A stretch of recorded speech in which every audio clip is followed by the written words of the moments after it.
Yes, everyone, welcome back to the channel. We're back again, making more videos. Let's go. Today, something a little bit different. Now, I know everyone's into production. We're all about trying to learn more production. So instead of me breaking down my tracks, I thought we could react to some big DJs breaking down their tracks. Why they did the things they're doing and sort of like try and understand what they're doing to improve our workflow, make our production better. So today, we're starting off with one of my favourite house producers. It's James Hype, of course, and we're watching his breakdown of how he made the Doja Cat remix, Paint the Town Red, which is a sick tune. You've probably heard him play it. So let's just jump into the video and see what the hell this guy does, because his production is just insane. Also, I think I'm going to start standing up for these reaction videos. Let's go.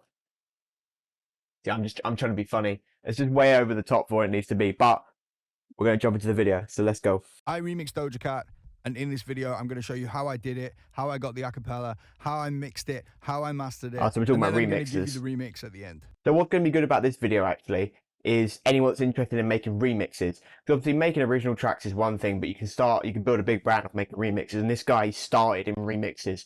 Like, he was doing big remixes at one time. So if you're interested in making house remixes, you've got to stick through this whole video. Let's learn together and improve, because remixes can be crazy good, even just to playing your sets out. Flight getting my set ready for EDC, and I thought, what are the most popular songs in the world, and could any of them be a house record?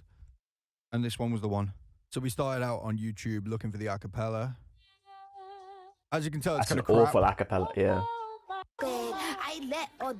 Someone's made it like a DIY acapella. There's loads of artifacts and shit noises in the background. And yep. I tried putting this into my project, and I realized that the noises were just so bad that it wasn't going to be possible. So I then used this really cool website, which I'm not... AI vocal. Bro, AI is coming in everywhere now, isn't it? Not being paid by. And I used a Doja Cat AI generator to make it sound more like Doja Cat. Good thing Doja Cat is massive, isn't it? Jeez, that sounds good. So somehow the fake Doja Cat sounds better than the real Doja Cat in this instance. Oh well.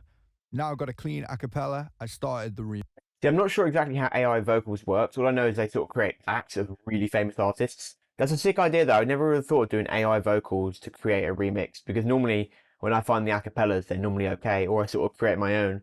But it's a cool idea if you can afford it. This project might look a bit crazy, but all over the place, I'm man. pretty sure I know where everything is. So let's the start with the workflow's drums. sick, We've though, got man. A kick drum. Fat. Quite a short kick drum, as you can see. I've chopped the sample up. I don't normally use kick drums that short, but the way that I've got it carved out with the bass, if I play these together, it will all make sense. Woo. The side chain on the bass is very short. When you play them together, it makes... You notice there with the side chain, right?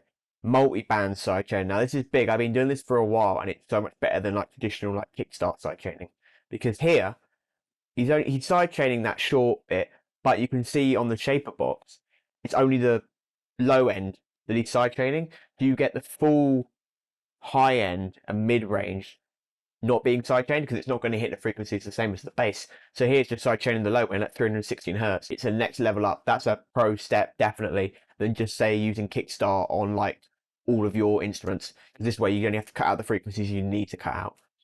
Solid. This is Shaper Box 3, yeah. This is very short. When you play them together, it makes a long sustained note. So this bass groove runs all the way throughout. Quite an aggressive kick drum as well. This guy's the king of the bass and kick. Tech house. I've got some noise running all the way through, and I've got a drum groove. It's a tight drum groove. I'm pretty proud of this. This is a good drum groove. Not that many layers either. To break it down, it's pretty simple. We got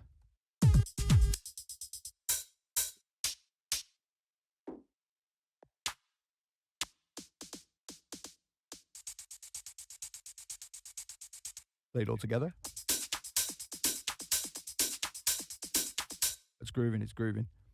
You notice how a lot of his drums are MIDI? Bar a couple, they're pretty much all MIDI. Now, a good reason for doing that is because you can change sounds that quickly. So with all those hi-hats he had in there, for example, and layers, different percussion layers, if he's playing with a particular sound and he then suddenly goes, oh, I don't really like that cowbell, or I don't like that hi-hat, you can just drag another one in and it will replace that channel because it's all in MIDI. If you're doing audio pasting, like say a hi-hat on every beat you want, but then you decide you don't like that hi-hat sound, you want to change it, there's no way to change it other than to delete all of them and replace it with a new one and paste all of those in. So good rule of thumb, if you want to go more pro again and change sounds quicker, try different things out, use MIDI, because MIDI means you can change sounds really quickly. I notice he does it a lot, and I think a lot of producers at the high end definitely do that. I got a load of white noise, build-ups, breakdowns. White noise is white noise, and it splice samples. Some more white noise. And then we get to the fun bits, right? So we've got this cool synth here, which is actually something that I've resampled from one of my old projects. I actually break all my projects down into sample packs, and I did a remix of God is a Dancer a few years ago, and I made this stick sound. I'm pretty sure it was from a Moog emulation. But yeah, I've played it in sampler, affected it, and it's right Lots here. of processing. So that is like the main feature before the track goes into the drop.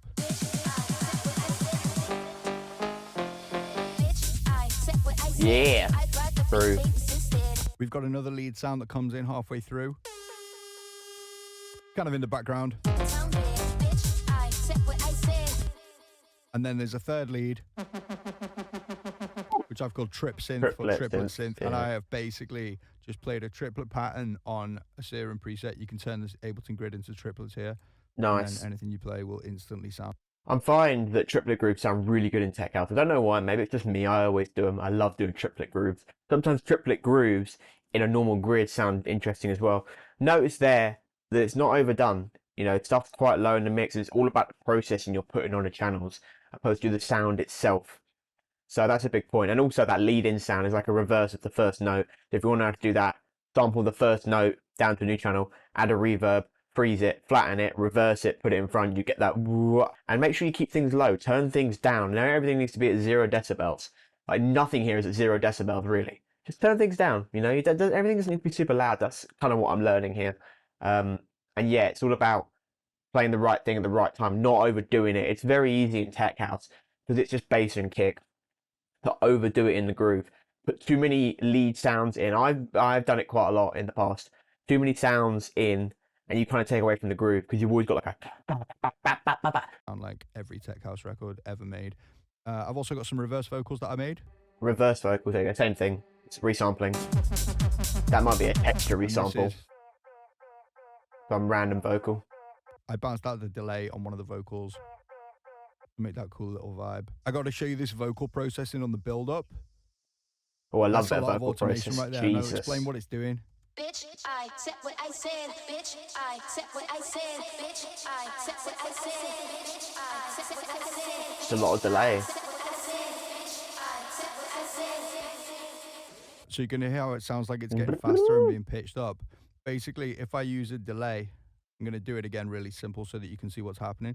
If I use a delay, follow along. This is it. This is the source. Automatically in repitch mode, as you can see from there, repitch. So if we then take it off the sync, we can go from slow to fast, and it will repitch it as it goes. So interesting. Example, but here goes. If we go like this.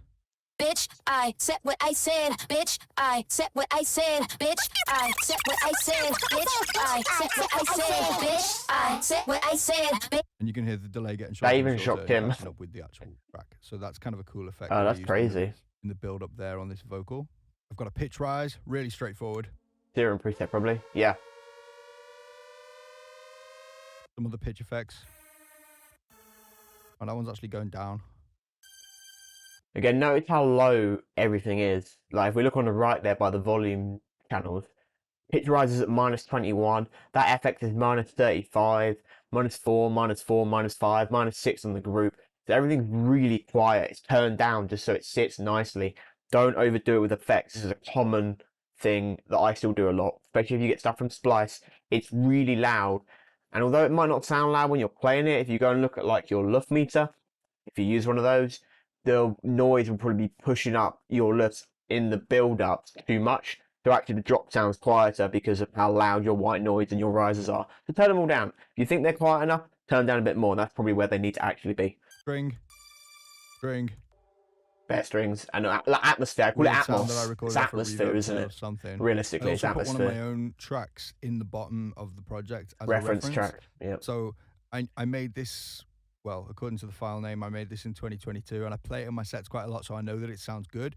Now it's got a similar type of vibe to this. So what I'll do, I'll create a new audio track at the bottom of the project. Normally it's routed to master, but if you route it to external out, then it'll skip all of your master processing, and then you That's can a great tip. turn it off, play the track, Toggle it back and forth. and then if I hit this solo button, then I can switch between the two.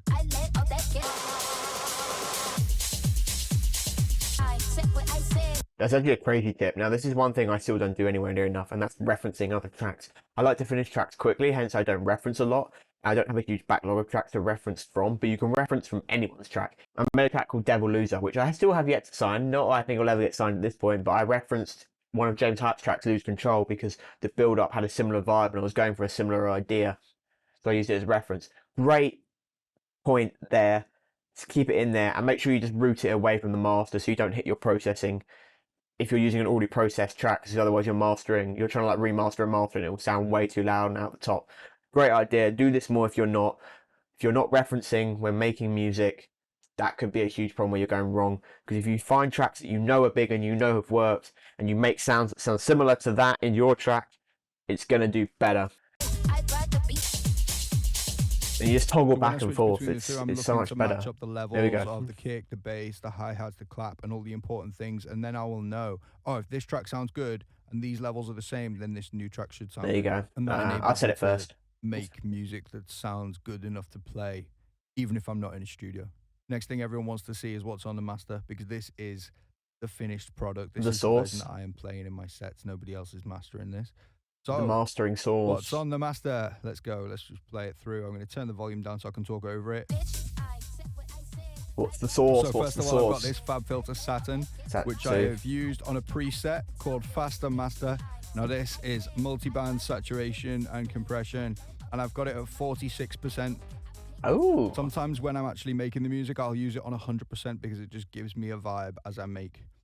Next, I've got this black box, which is an Ain't emulation no one of, got that. That's analog such an piece of gear. expensive plugin. I'm using the saturation on flat mode, which means it'll saturate all frequencies evenly. Bit of saturation, and then they've got this cool thing called air, where if you Makes it sound lighter, I think, it adds brighter. a shine to the top end. Good tip. If you want to use like that air function, but you don't want to pay for that plugin because that is an expensive plugin, I know of it. I don't use it. You can get a similar air vibe with this plugin called Fresh Air. It's by Slate Digital. It's completely free. You just have to make an account, and you can toggle the mid highs and the highs. So you get like that thickness in the middle and a little bit of breath, and you can give it a little bit of sparkle right on the top and trim it back. I use that in all my mastering chains, and it provides a very similar feel. You just have to sort of work it a little bit more. It's not quite as accurate as that air toggle. And Saturn 2 is just really, really good. It's just mastering, and it just makes it sound fat. Don't overthink mastering. You know, we're not all mastering engineers. Just whack some cool shit on it and make it sound huge. Next thing we've got is something else adding shine to the top end. This is a bit of a trick that I discovered. What is that? Is that just top end If I drive? use the drive on Shaperbox, and I only saturate the top Interesting, frequency, like up here, 10,000 hertz. then I can crank it, and it. So without, you can hear how it cranks those high frequencies. Jesus. Sometimes when I get to the end of a mix, I need more high frequencies. That's really cool to find high And frequencies. we've got another Fab Filter Saturn. More I'm high pretty sure I'm frequencies. just saturating the top end with that one. You can see that one's red. So I've given that one some drive in that frequency. I obviously decided the track needed more of that. And then we've got the limiter. Huge boost. 8.81 gain. Decibel gain. -7 lufs. So pretty much a straightforward limiter. I'm aiming for -8, -7 LUFS, which is pretty loud, but I tend to make my music pretty loud. Jesus. And that's it. I then use this. I on make the loud master so I music can as look at the waveform. I always make my Because music I'm a loud. DJ through and through, so I like looking at Hot waveforms. tunes. So that's pretty much the track. Now what I've done is I've exported all the samples that I've used when making this track, and I've put them in a sample pack, which you can get Love right a now sample on pack. jameshype.com/store, and you can get 50% off for watching this video, because here's the link. And because you are gang, here's a link to download the remix. QR code. You know what? I learned a lot in that already. A lot of things I was sort of touching on. I think mastering is important, but like I said, you don't want to get lost in it. As you can see there, he's like a professional guy, been doing like music production for like 10 years. Even that production chain, that mastering chain isn't even that big. It's just like basically it was saturation, multi-band saturation, some air, some like mid-highs shine, another high-end drive, high-end saturation limiter to get it up to volume. All the limiter that gain boost is doing is essentially just making it louder without clipping it, making it louder without it distorting, so it's like able to be played against other professionally mastered songs. So that's how easily you can master a track. It really doesn't have to be a long, thought out process. But yeah, it was an interesting video. I think I learned quite a lot. Things to implement, things to look out for. And yeah, we're going to start reacting to more of these. And we're going to be learning loads about production. So tune in for the next one. Make sure you subscribe, like the video. See you guys in the next one. We're going to be standing up all the time now. Let's go.